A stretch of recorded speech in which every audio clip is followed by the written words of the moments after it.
Magandang araw sa ating lahat. Ang iparirinig ko sa inyo ay ang video na tungkol sa mga samahang kulto. Ito ay may 10 senyales para malaman natin kung kulto ba ang isang religious group. Hindi lamang ang grupo ni Pastor Quiboloy ang napaghahalatang kulto sa ralangan ng pagre-relihiyon. Marami pang kulto na hindi nila nalalaman. Nakaanib pala sila sa isang kultong samahan. Panoorin na natin ang video. Identifying a cult can be challenging, but there are several warning signs that may indicate a group exhibits cult-like characteristics. Here are some common signs. 1. Authoritarian leadership. Cults often revolve around a charismatic leader who demands absolute obedience and control. This leader is usually seen as infallible or having special knowledge. 2. Manipulative behavior. Cults frequently use manipulative techniques to control members, including emotional, psychological, or financial manipulation. They might use guilt, fear, or intimidation to maintain control. 3. Isolation. Cults often isolate members from their previous social networks, including family and friends. This isolation can be physical, social, or psychological, making members more dependent on the group. 4. Exclusivity and elitism. Cults tend to promote the idea that they possess exclusive or unique knowledge, and that they are the only ones with the truth. Members might be encouraged to see themselves as superior to outsiders. 5. Totalitarian control. Members may be required to adhere to strict rules or codes of behavior. The group often demands complete allegiance and can impose severe penalties for dissent or disobedience. 6. Exploitation. Cults may exploit members financially, emotionally, or physically. This could involve demanding large sums of money, forced labor, or personal sacrifices. 7. Thought reform. Cults often use techniques to alter members' beliefs and behaviors, such as intense indoctrination, repetitive rituals, and thought-stopping techniques. Critical thinking and dissent may be discouraged or punished. 8. Us versus them mentality. Cults frequently create a strong dichotomy between members and non-members, portraying outsiders as dangerous or evil. This can foster a strong sense of in-group loyalty and paranoia about the outside world. 9. Unquestioning loyalty. Members are often expected to display unwavering loyalty to the group and its leader, sometimes to the detriment of their personal values and relationships. 10. Suppressing dissent. Any form of questioning or criticism is typically suppressed. Members who express doubts may face harassment, ostracism, or other punitive measures. These signs can help in recognizing potential cult behavior, but it's important to approach each situation with care and consider multiple factors. If you suspect that someone is involved in a potentially harmful group, seeking advice from professionals or organizations specializing in cult recovery may be beneficial. Ang pagkilala sa isang kulto ay maaaring maging mahirap, ngunit mayroong ilang mga babala na palatandaan na maaaring magpahiwatig na ang isang grupo ay nagpapakita ng mga katangiang tulad ng kulto. Narito ang ilang karaniwang palatandaan.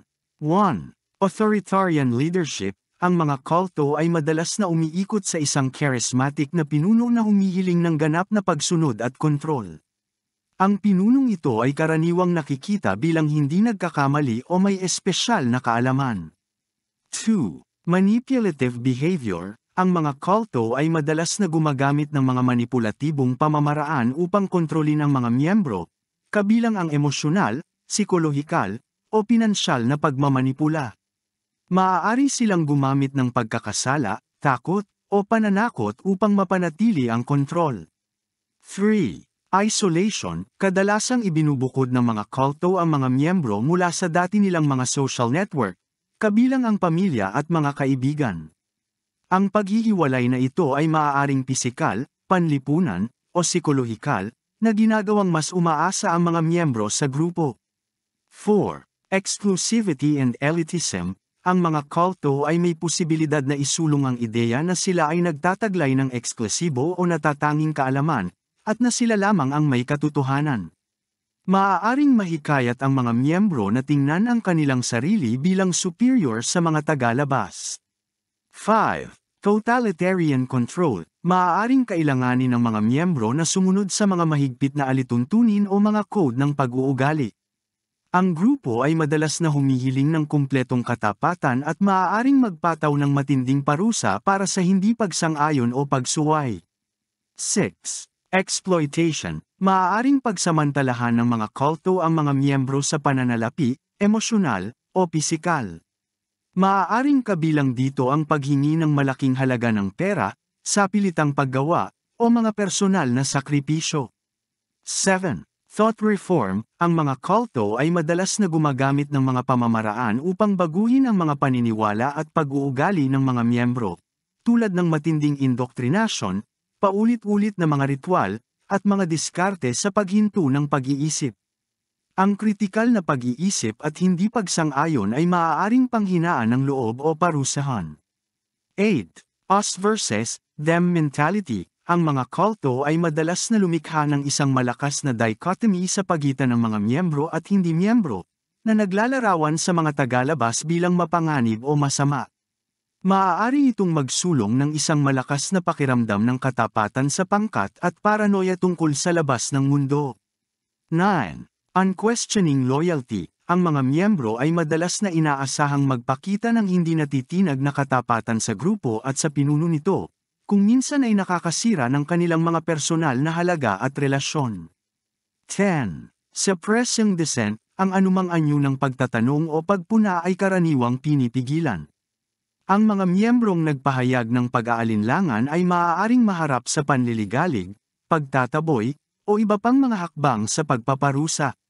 Makakatulong ang mga palatandaang ito sa pagkilala sa potensyal na pag-uugali ng kulto, ngunit mahalagang lapitan ang bawat sitwasyon ng may pag-iingat at isaalang-alang ang maraming salik. Kung pinaghihinalaan mo na ang isang tao ay nasasangkot sa isang potensyal na nakakapinsalang grupo, ang paghingi ng payo mula sa mga propesyonal o mga organisasyong dalubhasa sa pagbawi ng kulto ay maaaring maging kapaki-pakinabang. Bigyan natin ng mga reaction sa mga sinabi, na mga sinyales na ang grupo ay isang kulto. 1. Authoritarian leadership. Ito ay patungkol sa leader ng isang sekta na may pagka-narcissistic person. Lahat ng sinasabi niya ay tama at hindi nagkakamali sa aral. Kaya nga nagsasalita siya na kapag ang mga ngaral ay may maling aral, kahit isa at layasan na at sumama sa kanya. 2. Manipulative behavior. Gumagamit siya mga pananalita na mapanghikayat para makontrol niya ang mga miyembro. Na masama ang mangyayari sa kanila kapag nakaalam na raw ng katotohanan at umalis sa kanya ay wala nang hain pang natitira na kapatawaran. 3. Isolation o paghihiwalay. Kapag kaanib ka na sa kulto, dito na iikot ang mundo mo at buhay. Mahihiwalay ka na sa iyong pamilya, kaibigan at sa mga dati mong ginagawa, gaya ng mga reunion, at sa mga social activities mo dati. Yung nasa labas ay tinuturing mo ng parang kaaway. Gaya sa pamilya mo dati, nakasama ka sa nanalangin bago kumain, ay hindi ka nasasabay dahil panalangin daw yun sa Diyos-Diyosan. 4. Exclusivity and elitism. Maririnig mo sa leader na sila lamang ang nagtuturo ng purong-puro. At hindi daw nila ito naririnig sa ibang sekta kundi sa kanya lang. At sa kanila lamang ang katotohanan. Pati ang mga miyembro nagpapalagay na superior sila kaysa sa mga ibang miyembro ng relihiyon na sila lang ang tama at mali ang mga tagalabas. 5. Totalitarian control. Ang leader ay nagsasabi ng mahigpit na pagsunod. At kung hindi sila susunod sa kanyang mga aral, ay may katampatang parusa, na siya lamang ang magsasabi kung patatawarin niya ang mga ito. 6. Exploitation. Hindi lamang sa pera nila aabusuhin ang mga miyembro. Aatangan nila ito ng mga tungkulin na walang sweldo. Dahil sinasabi nila na ang bayarang manggagawa ay mga walang malasakit sa tupa at pinababayaan. 7. Thought reform. Ito ay ang brainwashing. Ginagawa ito ng leader sa indoctrination. Kung ano ang sinasabi ng leader, ayon ang kanilang sinusunod. Kapag galit ang leader sa isang tao o sa ilang tao, ay dapat galit rin ang mga miyembro. Kaya galit sila sa ibang mga relihiyon. 8. Us versus them mentality. Gaya rin ito ng number 3 na isolation o paghihiwalay. Nakakaiba sila sa mga tagalabas. Dahil sa ginagawa nila ay pinag-uusig daw sila. Ganun daw kasi nasa katotohanan na daw sila. Ganun na lang ang kanilang loyalty sa kanilang grupo kaysa sa mga tagalabas na masasama. 9. Unquestioning loyalty. Dahil sa pagsunod sa leader at sa doktrina, handa silang ipagtanggol ito maski may mali sa kanilang paniniwala at handa nila itong pagtakpan. Dahil sa kanilang inuugali na aapektuhan na ang kanilang pagkatao, na nagdudulot na mahiwalay na sila sa kanilang pamilya, kamag-anak at mga kaibigan. 10. Suppressing dissent. Ang leader na ito ay ayaw patanong o kaya ay makwestiyon ang kanyang doktrina at mapaparatangan ka na ibang diwa na sa doktrina o aral.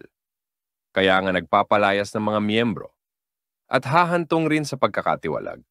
Mga suspensyon na walang taning na ang leader lamang ang magpapasya kung patatawarin sila. Ito ang mga sinyales na nasa kulto kang relihiyon. Alam kong nakaka-relate ang mga nakikinig ngayon sa ating paksa. Ang Diyos ay pag-ibig.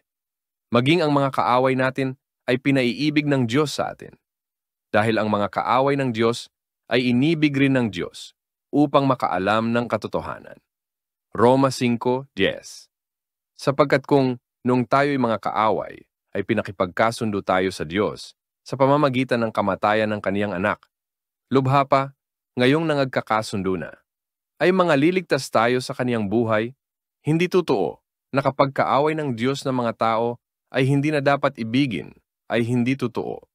Inibig nga ng Diyos ang mga hentil na dating kaaway ng Diyos. Hanggang dito na lang at maraming salamat sa pakikinig.